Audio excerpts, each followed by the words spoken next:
Hello friends, welcome to Bangera's cooking channel.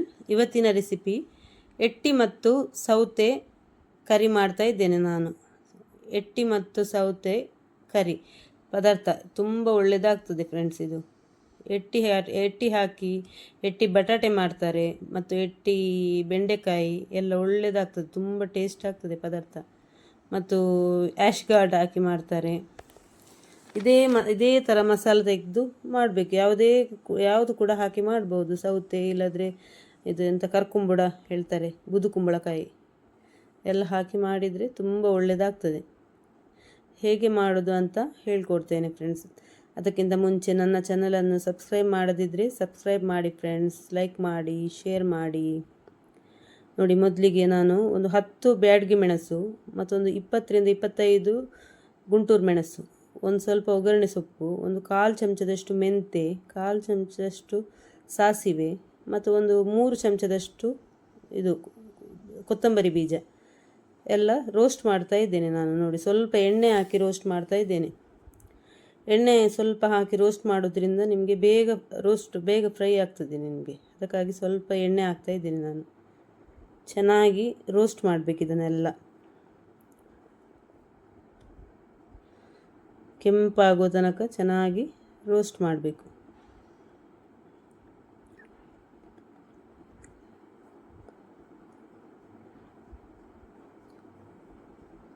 ನೋಡಿ, ಈಗ roast ಆಗಿದೆ. ನೋಡಿ, ಇಷ್ಟು ರೋಸ್ಟ್ ಆದರೆ ಸಾಕು. ಈಗ ನೋಡಿ, ಹಸಿ ಇಂಗ್ರೀಡಿಯೆಂಟ್ಸ್ ಒಂದು ಚಮಚದಷ್ಟು ಜೀರಿಗೆ ಹಾಕ್ಕೊಂಡಿದ್ದೇನೆ, ಒಂದು ನೀರುಳ್ಳಿ ಮತ್ತೊಂದು 6-7 ಎಸಳು ಬೆಳ್ಳುಳ್ಳಿ ಮತ್ತೊಂದು ಅರ್ಧ ಚಮಚದಷ್ಟು ಅರಿಶಿನ ಸ್ವಲ್ಪ ಜಾಸ್ತಿನೇ ಹಾಕ್ತೇನೆ ನಾನು. ಅರ್ಧ ಮುಕ್ಕಾಲು ಚಮಚದಷ್ಟು ಅರಿಶಿನ ಹಾಕ್ತೇನೆ. ಹುಳಿ ಮಾತ್ರ ಸ್ವಲ್ಪ ಕಮ್ಮಿ ಹಾಕಬೇಕು. ನೀವು ಮೀನಿಗೆಲ್ಲ ಆದರೆ ಹುಳಿ ಸ್ವಲ್ಪ ಜಾಸ್ತಿ ಅಲ್ವಾ, ಎಟ್ಟಿಗೆ ಹುಳಿ ಕಮ್ಮಿ. ನೋಡಿ, ತೆಂಗಿನಕಾಯಿ ತುರಿದಿಟ್ಕೊಂಡಿದ್ದೇನೆ ನಾನು. 1.5 ತೆಂಗಿನಕಾಯಿ ತಗೊಂಡಿದ್ದೇನೆ ನಾನು. ಒಂದು ದೊಡ್ಡ ತೆಂಗಿನಕಾಯಿ ಮತ್ತೊಂದು ಅರ್ಧ ಗಡಿ ತೆಂಗಿನಕಾಯಿ ತಗೊಂಡಿದ್ದೇನೆ, ಸಣ್ಣ ಗಡಿ. ಎಲ್ಲ ಒಟ್ಟಿಗೆ ಹಾಕಿ ಇದು ಮಾಡ್ತಾ ಇದ್ದೇನೆ. ನೋಡಿ, ಗ್ರೈಂಡರ್ಗೆ ಹಾಕಿದ್ದೇನೆ ನಾನು. ಸ್ವಲ್ಪ ನೀರು ನೋಡಿ ಹಾಕಿ ಇದನ್ನು ಫೈನಾಗಿ ರುಬ್ಕೊಳ್ಬೇಕು. ಚೆನ್ನಾಗಿ ಸ್ಮೂತಾಗಿ ರುಬ್ಕೊಳ್ಬೇಕು. ನಿಮಗೆ ಮಿಕ್ಸಿಯಲ್ಲಿ ಬೇಕಿದ್ರೆ ರುಬ್ಕೊಳ್ಬೋದು, ಆದರೆ ಗ್ರೈಂಡರಲ್ಲಿ ಆದರೆ ಒಳ್ಳೆಯದಾಗ್ತದೆ.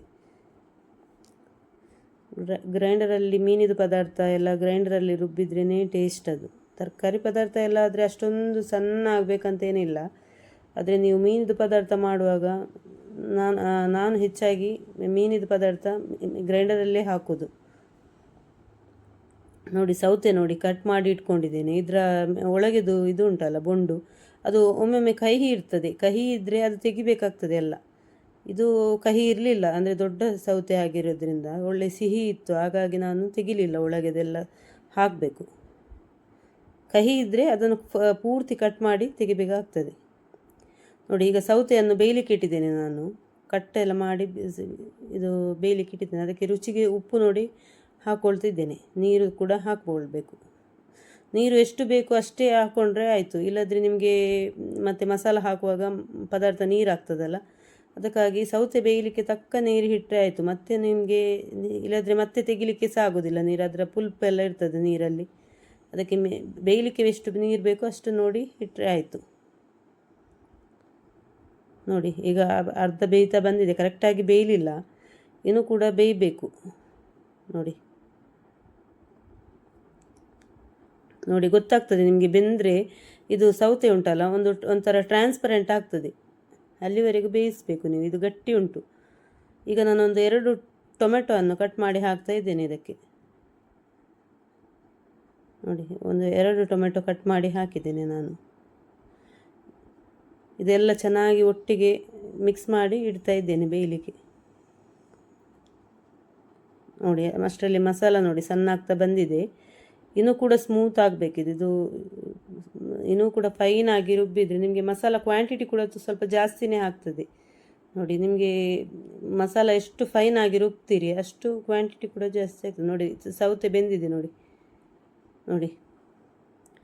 ಈಗ ಬೆಂದಿದೆ. ನೋಡುವಾಗ ನಿಮಗೆ ಗೊತ್ತಾಗ್ತದೆ ಸೌತೆ. ಇದರಲ್ಲಿ ನಾನು ಸ್ವಲ್ಪ ತೆಗಿತಿದ್ದೇನೆ, ಅಂದರೆ ನಮ್ಮ ಮನೆಯಲ್ಲಿ ಕೆಲವರು ವೆಜ್ಜಿನವರಿದ್ದಾರೆ, ಹಾಗಾಗಿ ಸ್ವಲ್ಪ ತೆಗಿತಿದ್ದೇನೆ ನಾನು. ಮತ್ತು ಸ್ವಲ್ಪ ತೆಗೆದು ಅದಕ್ಕೆ ಉಳಿದಿದ್ದಕ್ಕೆ ಪ್ರಾನ್ಸ್ ಹಾಕುವ ಅಂತ ಹೇಳಿ ಅದಕ್ಕಾಗಿ ಸ್ವಲ್ಪ ಬೇರೆ ಪಾತ್ರೆಗೆ ಹಾಕ್ತಾ ಇದ್ದೇನೆ.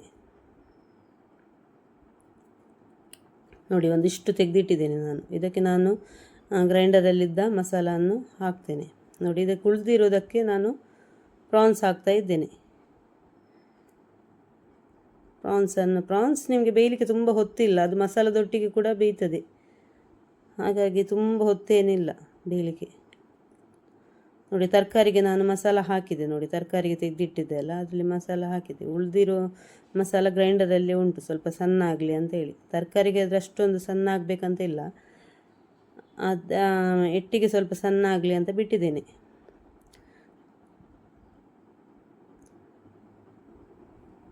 ನೋಡಿ ಈಗ ಮಸಾಲ ರೆಡಿಯಾಗಿದೆ.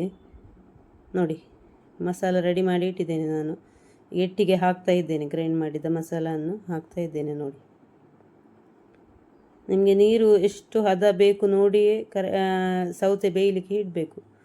ಮತ್ತು ಅಂದರೆ ತೊಳೆದ ನೀರೆಲ್ಲ ಹಾಕುವಾಗ ಇದು ನೀರಾಗ್ತದಲ್ಲ, ಅದಕ್ಕಾಗಿ ಎಷ್ಟು ನೋಡಿಯೇ ನೀವು ಸೌತೆಗೆ ನೀರಿಡಬೇಕು. ನೋಡಿ ನೋಡಿ ಚೆನ್ನಾಗಿ ಮಿಕ್ಸ್ ಮಾಡ್ತಾ ಇದ್ದೀನಿ. ಈಗ ಕರೆಕ್ಟ್ ಹದ ಆಗಿದೆ ನೋಡಿ. ಇದಕ್ಕೆ ರುಚಿಗೆ ಉಪ್ಪನ್ನೆಲ್ಲ ನೋಡಿ ಹಾಕಬೇಕು. ಉಪ್ಪು ಕಮ್ಮಿ ಇದ್ದರೆ ಎಲ್ಲ ಉಪ್ಪು ನೋಡಿ ಹಾಕಬೇಕು. ಕನ್ಸಿಸ್ಟೆನ್ಸಿ ಕರೆಕ್ಟ್ ಉಂಟು ನೋಡಿ. ಇದು ಸೌತೆ ಬೆಂದಿದೆ. ಎಟ್ಟಿ ಒಂದು ಕುದಿ ಬರುವಾಗ ಬೇಯ್ತದೆ. ಎಟ್ಟಿ ಬೇಯಲಿಕ್ಕೇನು ಹೊತ್ತಿಲ್ಲ ತುಂಬ. ಇದು ಒಂದು ಕುದಿ ಬರುವಾಗನೇ ಎಟ್ಟಿ ಬೇಯ್ತದೆ. ನಿಮಗೆ ಹೀಗೆ ಮಿಕ್ಸ್ ಮಾಡಿ ಮಾಡುವಾಗ ಸೌತೆಗೆ ಸಣ್ಣ ಸಣ್ಣ ಎಟ್ಟಿ ಆದರೆ ತುಂಬ ಒಳ್ಳೆಯದಾಗ್ತದೆ. ನೋಡಿ ರುಚಿಗೆ ಉಪ್ಪು ನೋಡಿ ಹಾಕಿದೆ ನಾನು. ಉಪ್ಪು ಸ್ವಲ್ಪ ಕಮ್ಮಿ ಇತ್ತು. ಸೌತೆ ಬೇಯುವಾಗ ಕೂಡ ಉಪ್ಪು ಹಾಕಿದ್ದೇನೆ ನಾನು, ಪುನಃ ನೋಡಿ ಹಾಕಿದೆ. ನೋಡಿ ಮಸಾಲ ಒಳ್ಳೆ ಕುದಿತಾ ಉಂಟು ನೋಡಿ. ತುಂಬ ಟೇಸ್ಟಾಗಿ ಬಂದಿದೆ ಪದಾರ್ಥ. ನೀವು ಇದೇ ಥರ ಎಟ್ಟಿ ಸಿಕ್ಕಿದರೆ ಈ ಥರ ಮಾಡಿ ಫ್ರೆಂಡ್ಸ್.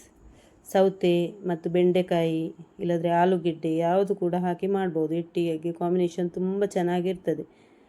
ಇದೇ ಥರ ಮಸಾಲ ತೆಗೆದು ಮಾಡಬೇಕು ನೀವು, ತುಂಬ ಒಳ್ಳೆಯದಾಗ್ತದೆ.